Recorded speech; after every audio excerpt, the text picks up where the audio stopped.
Bismillahirrahmanirrahim. Assalamualaikum warahmatullahi wabarakatuh. Waalaikumsalam warahmatullahi wabarakatuh. Nama saya Kamisin, calon guru penggerak dari SMP Negeri 1 Rikit Kaib yang bertugas di SMP Negeri 1 Rikit Kaib. Pada kesempatan ini saya akan berdiskusi dengan Kepala Sekolah SMP Negeri 1 Rikit Kaib, yaitu Bapak Wasinto SPDI MPD. Dalam hal ini mungkin akan berbagi pengalaman terkait tugas demonstrasi kontekstual. Itu saja Pak pengantarnya. Bagaimana kabarnya pagi ini Pak? Sehat baik. Gini Pak, saya kan ada tugas dari CGP untuk wawancara sama Bapak terkait penyelesaian masalah pengambilan keputusan Pak. Seperti kita ketahui Bapak kan sudah berpengalaman lebih kurang udah 2 tahun di SMP ini, dan mungkin di sekolah lain sudah pernah jadi kepala sekolah. Jadi selama jadi pimpinan di sekolah ini ataupun sekolah lain sebelumnya Pak, mungkin ada permasalahan-permasalahan di sekolah terkait dilema etika ataupun rujukan moral. Ada nggak hal yang berkaitan dengan dilema etika ataupun rujukan moral? Baik, mungkin melihat kalau kita di sekolah kan ini melaksanakan ketentuan untuk wajib belajar menuntaskan anak-anak yang di tingkat SMP, yang artinya kan dari kelas 7 sampai ke kelas 8 itu harapannya bisa terikuti prosesnya oleh anak-anak gitu ya kan. Nah, jadi bentuk dilema yang kami hadapi itu adalah yang terkait dengan harapan orang tua untuk bisa kelulusannya dengan sempurna dengan baik, dengan tingkat proses anak mengikuti kegiatan. Jadi contohnya kita orang tua berharap untuk bisa diluluskan, tapi tingkat kehadiran anak-anak ya yang kategorinya untuk alpha itu cukup tinggi ya, dan juga untuk kegiatan-kegiatan yang lainnya ada rendah. Nah, itulah mungkin bentuk dilema yang kita hadapi di sini gitu ya kan. Nah, jadi di sekolah ingin menuntaskan untuk pembelajaran kepada anak-anak, tapi di tingkat orang tua ingin berharap, kita juga berharap di sekolah itu anak bisa tuntas prosesnya. Tapi dilemanya kehadiran yang kategori alfanya itu ya lumayan tinggi gitu, sehingga ini menjadi prihatin gitu kan. Karena kalau misalkan dibiarkan ataupun tidak ditangani bisa berdampak kepada yang lain gitu kan. Kemudian bagaimana Bapak mengambil keputusan terkait kasus ini? Mungkin dua-dua mempunyai nilai kebajikan Pak. Bagaimana Bapak sikap Bapak mengambil keputusan ini? Ya. Jadi untuk pembenahan ini proses yang kita gunakan itu di awal-awal tahun ajaran kita menyampaikan dalam rapat wali murid ya bahwasannya tata kelola untuk tingkat kehadiran ini capaiannya misalkanlah tidak boleh alfa sampai dengan 20 atau 15. Nah, sehingga regulasinya ataupun tahapan untuk komunikasi dengan orang tua setiap 3 kali ada alfa, walaupun bukan berkelanjutan ya, ada putus-putus gitu, kita sudah menyurati orang tua ya untuk memberitahukan ya bahwa anaknya ada 3 hari tidak alfanya, sebagai antisipasi supaya orang tua juga mengetahui akan ketidakhadiran siswanya gitu kan, kehadiran anaknya gitu kan di sekolah kita ya, sampai dengan 3 tahapan ya. Jika sampai melebihi 15 ini dipertimbangkan untuk kenaikan kelasnya ataupun kelulusannya bagi yang sudah kelas 9. Nah, itu per semesternya begitu kan. Ya per semesternya dia satu putaran itu 1 semester gitu. Jadi terkomunikasikan antara kondisi yang di sekolah dengan kondisi di orang tua, informasi yang orang tua ketahui kan. Karena memang ada 1-2 kasus ternyata anak-anak kita berangkat dari rumah namun tidak sampai di sekolah. Dengan adanya pemanggilan orang tua ini ya insya Allah jadinya itu tertangani, ya orang tua mengetahui kondisi anak-anaknya, kita juga bisa mengabarkan kepada orang tua kan ketidakhadiran anak kita gitu. Berarti langkah-langkah yang sudah dilakukan sudah memanggil orang tuanya dan sudah berkomunikasi dengan Iya. orang tua. Kemudian Pak, yang selanjutnya perlu saya tanyakan, ada nggak tantangan yang selama ini yang pada saat menyelesaikan masalah tersebut, ada nggak tantangan? Tantangan karena umumnya kita ini orang tua adalah petani Pak ya, berkebun, yang sebagian itu wali dari murid itu dia berkebun terkadang 1 pekan 1 minggu dia berada di kebun baru pulang. Nah sehingga di rumah anak-anak kadang tinggal dengan kakaknya ataupun dengan neneknya, sehingga pantauan ataupun kontrol langsung dari orang tua ini itu tidak begitu ketat gitu, ada kelonggaran. Nah itu salah satu bentuk mungkin yang kami temukan kendala-kendala di informasi yang orang tua ketahui begitu kan. Nah untuk kita di sekolah kendalanya pendataan mungkin yang belum ini tertib, kadang masih ada kecolongan, udah ke-5 ke-4 baru terdata sehingga baru dipanggil dengan orang luar. Namun sementara ini soalnya itu bisa tertangani ya, sehingga mungkin dengan seminggu sekali ya ini kita cek kemudian ya tentang kehadiran anak ini, sehingga seminggu sekali ada kemungkinan kalau memang anak-anak sudah terdata terlihat tidak ada 3 hari langsung kita layangkan pemanggilan orang tua gitu. Baik, berarti kalau terkait waktu nih Pak, terkait waktu pengambilan keputusannya ini berarti pas ada siswa yang kehadirannya mungkin sudah lebih dari 3 itu langsung mungkin guru BK komunikasi dengan kepala sekolah langsung ditindaklanjuti.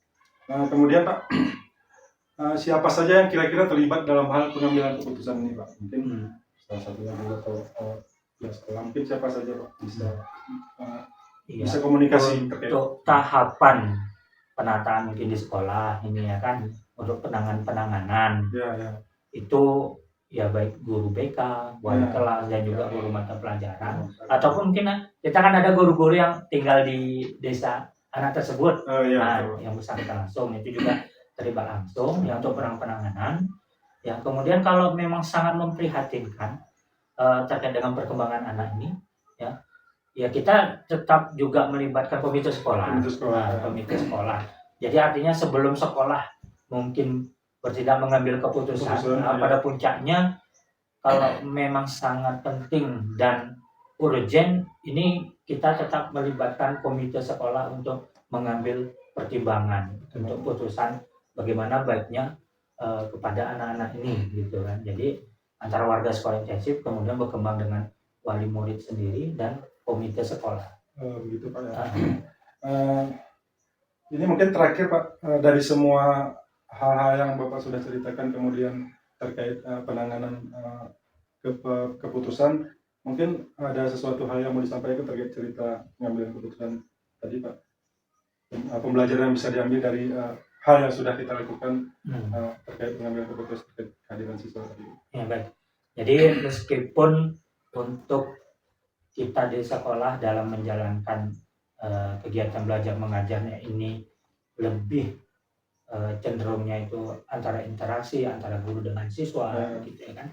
Namun pihak-pihak dalam hal untuk hal-hal yang strategis ataupun untuk yang urgent ya memang wali murid ya, komite sekolah dan juga mungkin tokoh-tokoh adat ataupun tokoh masyarakat yang terdekat dengan sekolah itu memang perlu kita libatkan dalam menjaga kondusivitas di lingkungan sekolah kita.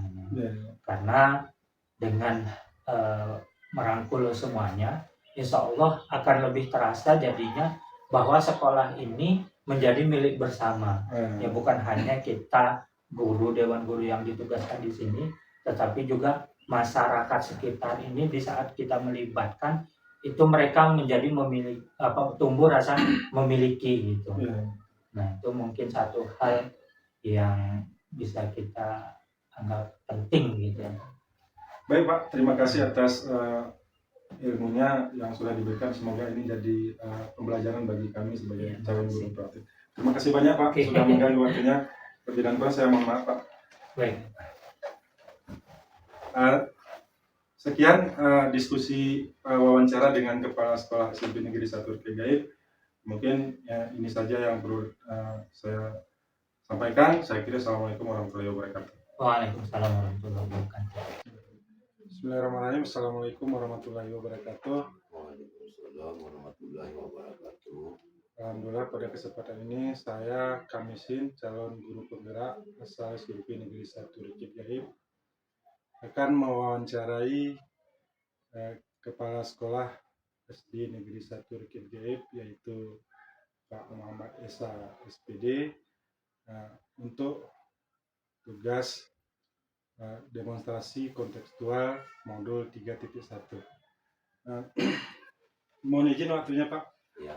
Lebih kurang 10 menit atau 5 menit dalam hal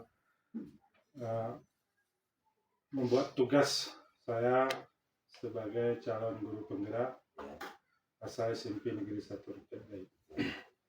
Begini Pak, selama ini Bapak pernahkah mendapat ataupun menyelesaikan permasalahan yang ada di sekolah ini Pak? Kira-kira setiap suatu perbuatan ada cuman permasalahan, tapi alhamdulillah permasalahan ini dapat diselesaikan dengan baik, tidak ada kendala apapun. Alhamdulillah Pak. Kemudian Pak, selama ini bagaimana Bapak menjalankan pengambilan keputusan di sekolah Bapak, terutama di kasus-kasus di mana ada dua kepentingan, salah atau benar? Bagaimana Bapak menjalankan pengambilan keputusan Pak? Terutama selaku kami pimpinan, Ya, Pak. kami harus mengetahui dulu permasalahan antara si A dan si B tentang ada mungkin perselisih pahaman. Selisih paham di Ya, sekolah kita, di Pak, sekolah ya. ini. Kemudian saya cari dulu permasalahannya. Permasalahannya Pak ya. Kenapa ada perselisihan? Setelah tahu permasalahannya, baru kita dapat menyelesaikan permasalahan bahwa si A dan si B ini. Oh begitu Pak ya. Ya. Kita cari dulu akar permasalahannya Ya.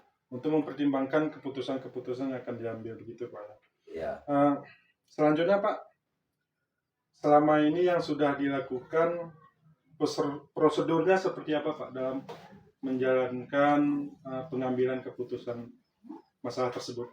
Ya, kami di sini sudah membuat peraturan tentang tata cara suasana di sekolah ini 1 Rikit Gaib ini. Peraturan-peraturan ini ada secara peraturan tertulis. Tertulis. Ya. Mungkin siapa yang melanggar peraturan-peraturan ini akan diberikan sanksi. Sanksi sesuai kesepakatan. Sesuai kesepakatan yang sudah disepakati waktu dibuat peraturan. Ya. Berarti waktu membuat peraturan itu juga sama-sama Pak ya? Ya, sama-sama. Ya. Kemudian Pak, apakah Bapak pernah mengalami kendala pada saat mengambil keputusan tersebut Pak? Ya, biasanya kendala itu ada. Pasti ada Pak ya? Pasti ada. Karena kalau suatu permasalahan itu, si A pun dia tetap mengaku kebenarannya. Mungkin kebenarannya. Ya, si B pun seperti itu. Jadi bagaimana caranya untuk menyelesaikan ini?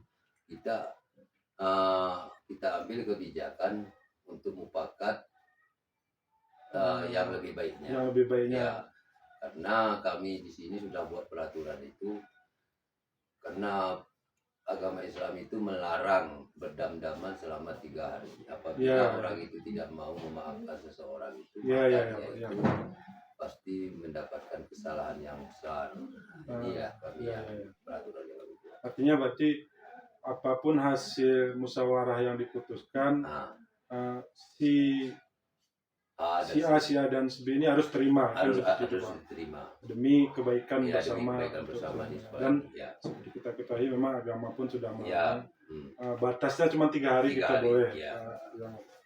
Kemudian Pak, dalam hal mengambil keputusan Bapak sendiri atau bersama masyarakat atau bersama guru atau siapa saja kawan Bapak untuk mengambil keputusan? Ya, kalau memang permasalahan ini agak memang rumit sedikit, saya mengambil keputusan itu karena di sekolah ini ada komite. Ya, Karena komite. komite itu sudah dituakan untuk pelindungan sekolah tersebut. Ya, Maka saya itu ya. kalau ada rumit sedikit permasalahannya, saya panggil Panggil komite. dia musyawarah. Dan ada guru senior yang saya ikut sertakan dalam mengambil keputusan. Itu yang memang penting bagi Ya. kita. Keputusan itu tidak mutlak hasil pribadi kita, Pak, ya. Tidak hasil pribadi. Hasil musyawarah antara besar. beberapa pihak. Kemudian mungkin sampai di sini, Pak, wawancara kita. Sebagai penutup, Pak, Ya. dalam hal menyelesaikan masalah mungkin ada hal-hal yang menarik bagi Bapak bisa disampaikan, Pak, supaya bisa jadi pembelajaran bagi kami. Ya. Siapa tahu Ya. permasalahan yang Bapak alami itu mungkin akan kami jumpai di lain waktu ke depan ini. Kami sudah paham, Pak, cara menyelesaikannya, Pak. Ya. Mungkin itu, Pak, bisa disampaikan.